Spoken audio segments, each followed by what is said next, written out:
Hi guys, welcome back to my channel. It's been a minute. I know, but I decided to take a break because I deserved it.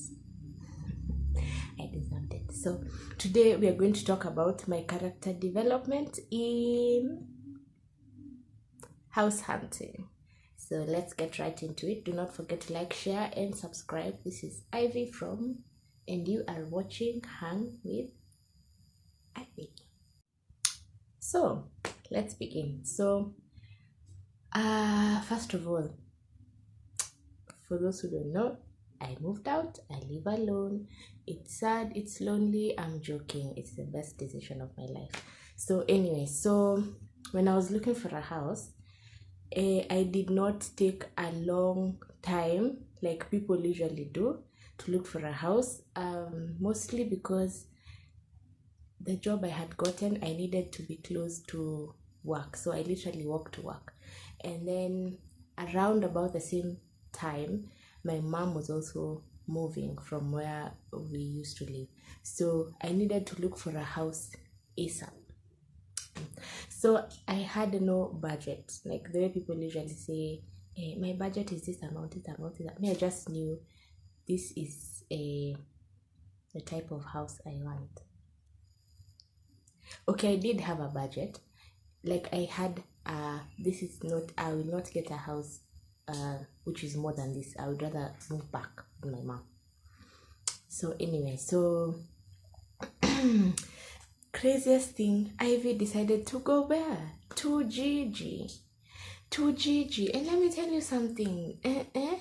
You know the way people usually say when you're buying something on the internet, what you see is not always what you get. So I went to Gigi, and let me tell you something. I found houses that were like because I was looking for a bed sitter. I found houses that were like from 6,000, and I was telling myself these houses were huge with huge windows, and I was like, and it was not one house. So when I saw the first one, I was like, scam, and then I saw the second one, I was like, maybe, just maybe unajua, maybe si bongo, maybe ni ukweli. So I had expectations from G. So I told my friend, these are the cost prices of the houses that I found. This is around the price that I've gotten. And then turns out I was looking in the wrong area, let's say. So I looked in the right area, and they were better and bigger, and they were still round about the same. The most expensive ones were like, I think 10,000 on Gigi. So we came on the ground. Let me tell you something. We looked for a house within hours. I think from morning to around afternoon, and we were done, and we had found a house, and everyone went back home. Okay, so when we left and started looking for a house, the first house we found was 11,000. And let me tell you something, Minor. This house was like, when you're moving, just move with your bed. Not a 6x6 bed, because I don't know where you're going to put it. This house, you carry a 4x6 bed. And when you put that bed there, unabaki tu na space ya. So I'm back you guys. Nilienda nikarudi, change of clothes.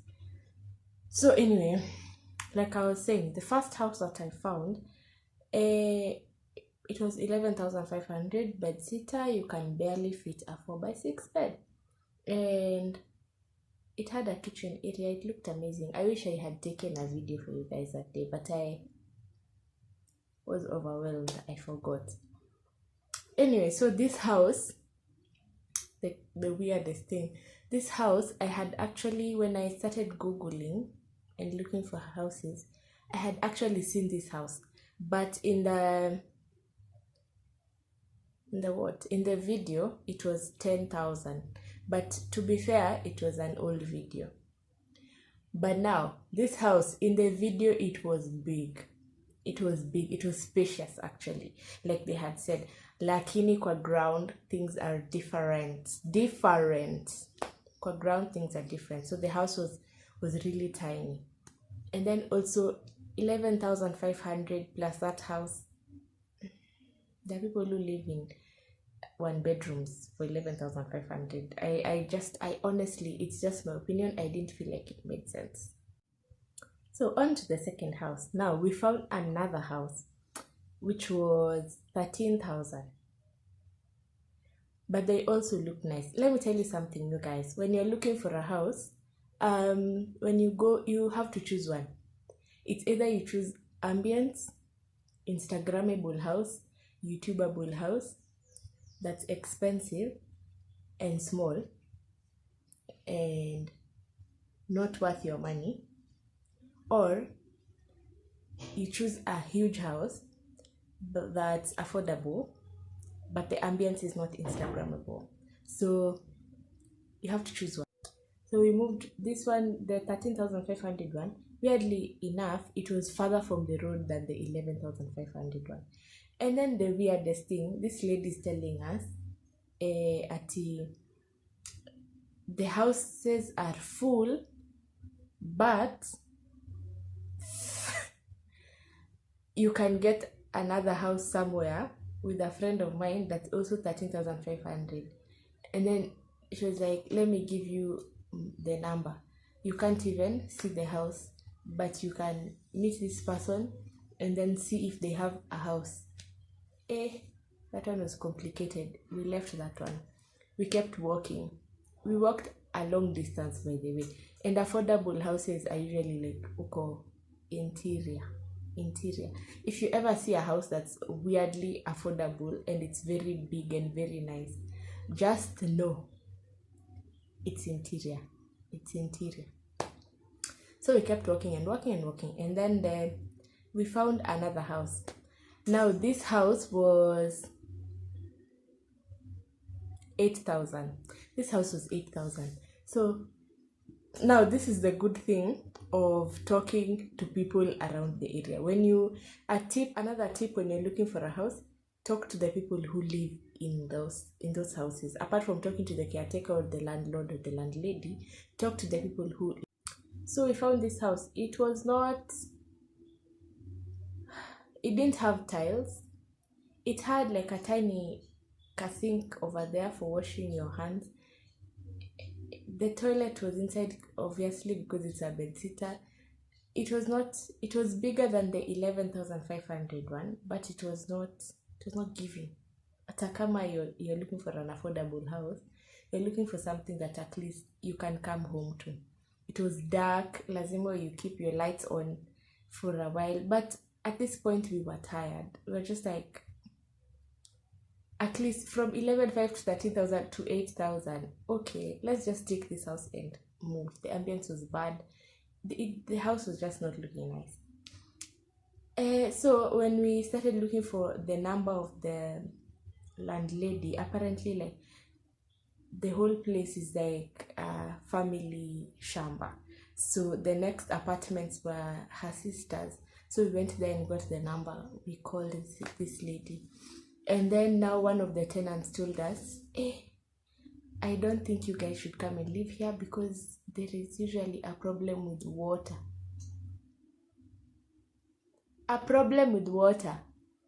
The house has no tiles. You have to keep your lights on all the time. And then now there's a problem with water. We were just like, apana, wacha tutoke huku. Although we had spent like 30 minutes looking for that landlady's number. Anyway, so we moved out from there. We went to I really wish I had images to show you guys of these houses. I think there's one that's close to here. I can show you guys. Maybe I can show you guys what it looks like from the outside, not inside. So the next house we found, which I'm going to try and get, it was these houses. I don't know if you've ever seen these houses. They look funny. It's like it's an apartment, but it's like a straight apartment. They're only like, it's one house per floor. Like the apartment is just long like this. it's one house per floor, and then the lowest part is like a shop and a house, something like that. But this house was huge, and this guy said 12,000. Now let me tell you something. When you enter into this bathroom stroke toilet of this house, if you sit on the toilet seat, you can't close the door. So if you're a visitor, I don't know, you'll have to sit facing the wall. So you don't sit properly on the toilet seat, you sit the other way so that you can be able to close the door. And when you're showering, the shower is, let's assume this is the toilet. The shower is like upper your toilet. So when you're showering, I don't know if they assume they're supposed to stand on top of this toilet when they're showering. I am not 100% sure. But anyway, in my mind and in my soul, I started settling for this 12,000 house. Because we talked to that guy and we lied to him, by the way. We lied to him. We told him we are students, we are looking to cost share. So this guy reduced from 12K to 9,000. So in this 12,000 house, my biggest issue was that shower. And then the landlord seemed iffy. Like, he seems very ish. Like, an accountant is I don't know how to put it. Like, he just didn't seem like a nice person. Or it's just me who's judging him. But he just didn't seem like a nice person. So I was a little bit scared. But at least it had 24 hours water. The water was part of the rent. So the only thing I had to pay for was steamer. Like, it was okay at this point. But let me tell you something. Sometimes you need to listen to your gut. You need to listen to your gut. So while we were leaving, we were actually going. We had decided to settle on that. We had asked him how we would make payment, blah blah blah. We were going to make payment that day. But I listened to my gut, and my friend was like, "Are you satisfied?" I'm like, "No, I'm not satisfied." So there's this house where we had been told by this other lady that there's no water. She told us she knows of another place that there's a house and it's very affordable, and it's actually below that 8,000. Crazy. And it has water 24/7. So she was like, I know people don't usually move out of that place, but I know someone who has just moved out, so go and check. Funny thing, we had passed these houses on our way to these other 8,000 houses with no water, and we had called that number, and the agent had told us there's no house being listed there. But this lady insisted that her friend has just moved out of that place. She told us, go and stand there, because this place the gate is closed almost 24/7. So she just, go stand there, wait for someone to open the gate for you. So good luck when we left the 12,000 house and you came back this other side, because I was not satisfied. We came back and we found someone outside the gate, and we were like, huku ndani kuna nyumba? They're like, yeah, I can call the caretaker and have them show you the house. This is Jesus. So anyway, the caretaker was like, yeah, show them the house. The house was actually looking funny. But for me, first of all, security was 100%. Oh, the other house for 12,000 did not have a gate.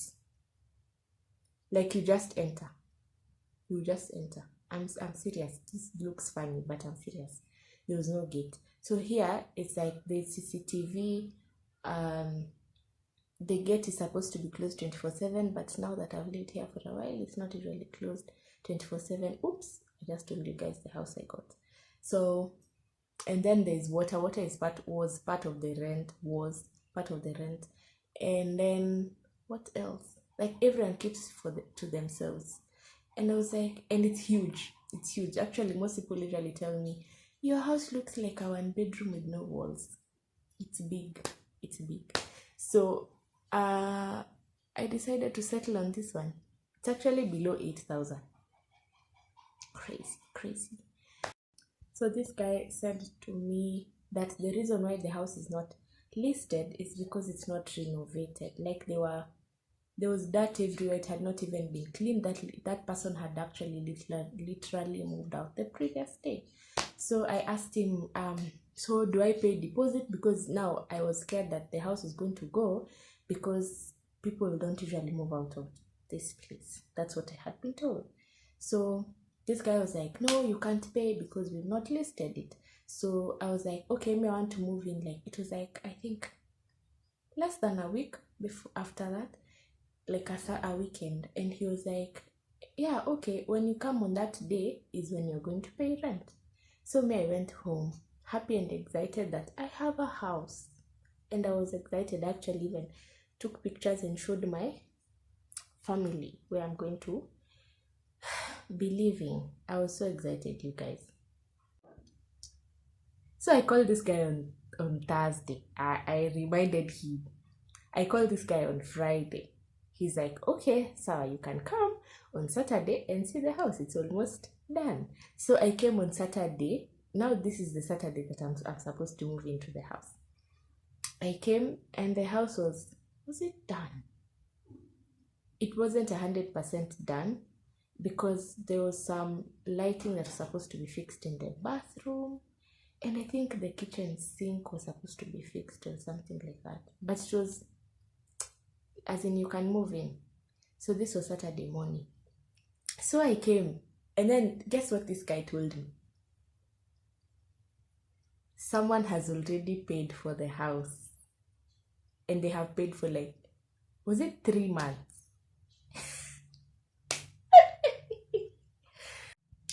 So that day, I was actually not okay. I was sick. I just looked at this guy and I asked him, so where am I supposed to get a house? And then I lied. You guys, sometimes you just have to be a liar. I told him my things have already been packed in the car, and I was moving out of a certain house, and I've already given notice that I'm moving today. And now if I'm not moving today, I have nowhere to go. You guys, I was coming from my mother's house. I have never lived anywhere else, but I had to. I'm sorry, God, I had to. And then this guy told me, okay, Sawa, let's wait and let me call a few people. So he's calling people and I'm standing there, and let me tell you, people, I started praying. When I tell you, people, I prayed. Like, I prayed, not praying like, I was just praying in my heart. I was telling God, may I like this house. This is where I want to live. God, please, there's security, there's all these things. Please don't allow this house to go, blah, blah, blah. So at the time, while I'm still standing there, my friend calls. This friend of mine that we had been lying to our landlords that we are coming to live together, we are cost sharing, we are students. So, okay, but here we actually told them we're not students, because they told us if you're students, you're not going to be allowed to live here. So we were like, she calls me, she's like, how is the house? Is it done? And then I tell her, well, this guy has given out the house. And I say it while he's hearing me. And that thing, like, I feel like he felt bad, because he's a nice person, actually. He's a very nice person.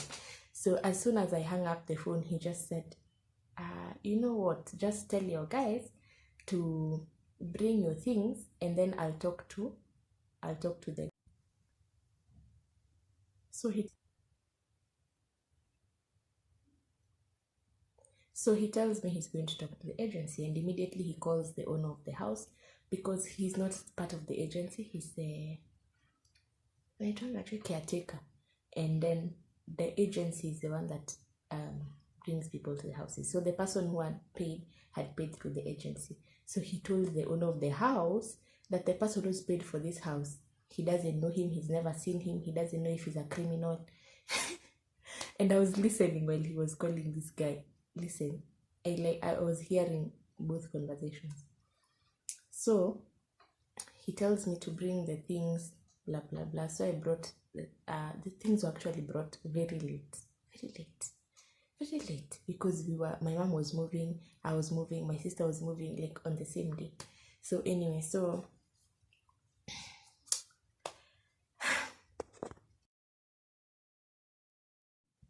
I moved into this house, and then he told me not to pay rent. Now I was just sitting here waiting for me to be evacuated because I had not paid rent, I had not paid deposit. And listen, we had talked to this guy. We had said I don't pay full rent because I moved in like around almost mid-month. So I was paying half rent and I was paying full deposit. The other guy had paid full deposit and rent for 3 or 2 months. I'm not sure. So he tells me if the guy wakikubali, then they're going to return his money so that I can pay the money. Actually, this house construction was stopped that day. My lighting was not fixed. The sink was not fixed. So for a few days, I just stayed here praying, you guys. But anyway, finally, everything was sorted out and I became the owner of the house. Not the owner. I rented the house and I'm excited. So the tip I'm going to give you is make sure you salimia watu. You never know where they're going to help you. So that is my experience house hunting, and I feel like I want to house hunt again. I don't know. The next time I do it, I'm going to involve you guys. So thank you for watching. Do not forget to like, share, and subscribe. This is Ivy from Hide Ivy. Bye.